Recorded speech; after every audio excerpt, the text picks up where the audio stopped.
Nice. James, first up, Paul Seedsman, how'd he look and how's he going? Yeah, he got through his all his concussion testing from last week, so we were pretty positive from Wednesday that he was going to play, and then got through again today, so really positive. Any more testing with him, or has he been ticked off now? No, he's been ticked off. I think he's passed all his tests. He has. Yep. Is that seems like it doesn't happen very often, that normally people have to take a week off. Is there any difference there, or is it just a case-by-case thing? Yeah, exactly right. It's a case-by-case thing, and I haven't seen the actual incident that he got concussed last week, but I'm tipping our doctors. I think they're the most diligent I've seen in my time in football, so they wouldn't put a player out there that doesn't pass their test, and Seeds has. Everyone else good to go? No other injury concerns? No, I think Crouchy and DMAC had some fitness tests on Wednesday. They got through and they trained again today, so we'll go in as selected. What was wrong with Matt Crouch? I couldn't actually tell you. Okay.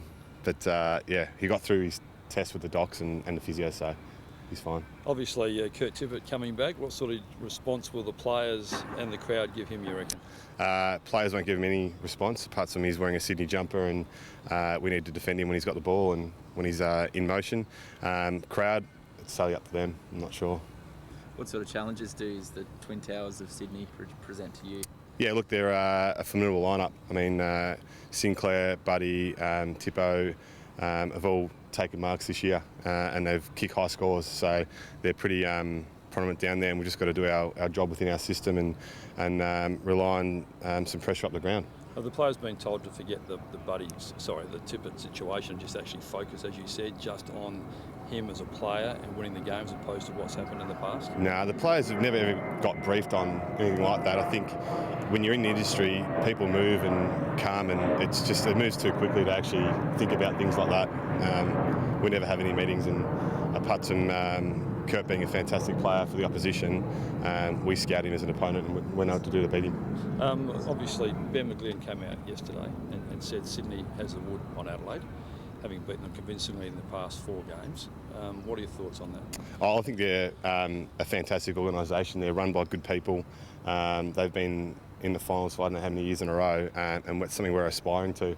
From a matchup perspective, it's a different year this year. I know they've had the wood on us, and I think the average losing margin is pretty high the last sort of 2 or 3 years, but this year's a different year, and we're looking to change that.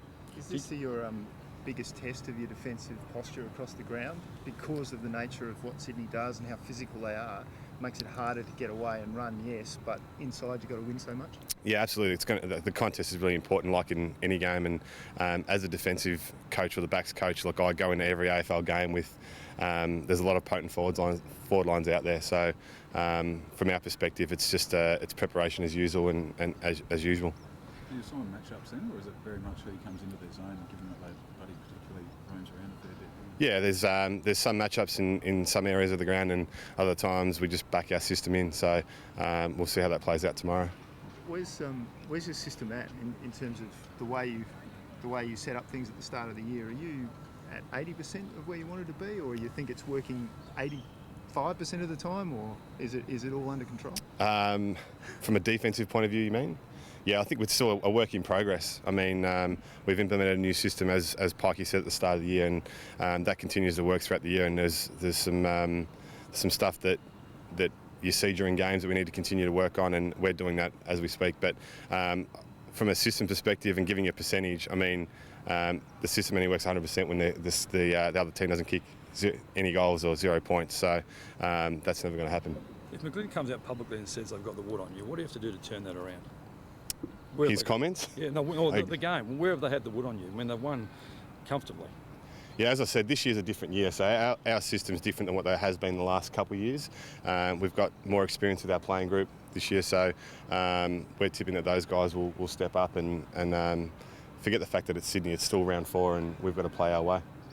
Is that just on the Tippett issue and that issue about what they're doing and what you're doing, is that a sort of a sign of the maturity of the group? The fact that you just move on, and things that happened 4 years ago don't matter, things that happened last year don't matter? Yeah, and it's almost like things that happened last week, apart from you review them at the start of the week and then you move on pretty quickly. So from our perspective, we don't get bogged down with what happened 4 years ago or what the result was last year. It's more about this year, where we're headed and what we want to achieve. Is this a real test of where you're at, though, against a side like this? Yeah, absolutely. I mean, we respect them really highly within the Adelaide Football Club. The way they play, the way they're coached, the way they're run, the quality of players they've got there. So it's going to be a test, but I feel that we'll, as a coaching group and as a playing group, we feel up for it. How important is contested ball against a team like them in the middle of the ground? Yeah, they'll probably be one of the best in the comp. So it's probably one of the most important things to get right tomorrow.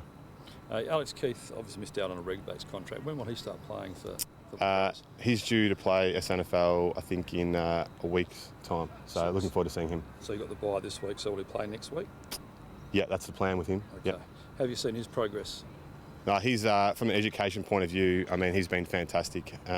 He's training with the backs, which is something I'll get to see a lot of. But his ability to learn, to push himself at training in the gym, has been fantastic. So we're looking forward to seeing him play. And you feel like he's got an AFL future if he can keep pushing forward? Our recruiters and our list management team wouldn't have him on the list if they didn't think so.